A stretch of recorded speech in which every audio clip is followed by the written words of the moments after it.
গ্রামে আসার পরে গ্রামের যে ন্যাচারাল যে প্রকৃতিটা সেটা দেখতে অনেক ভালো লাগে। চারিপাশে শুধু সরিষা ফুলের চাষ হয়েছে, এগুলো আসলে শীতের শুরুতেই করা হয়।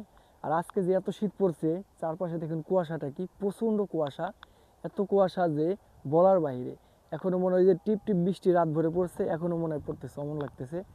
তো এই পুরাদমে শীত পড়ার কারণে গ্রামের মানুষ কিন্তু খুব কষ্টে আছে। তো যাই হোক, আমি যেখানে আছি এখন দেখুন প্রচণ্ড হলুদের সমারোহ, একদম সরিষা ফুল হলুদ হয়ে আছে, খুবই সুন্দর লাগতেছে বিষয়টা। এখানে আসলাম, কিছু ফটো তুললাম, খুবই সুন্দর লাগলো বিষয়টা। আসলে শীতে কুলাইতে পারতেছি না এখানে, এখান থেকে দ্রুতই চলে যাওয়া লাগবে।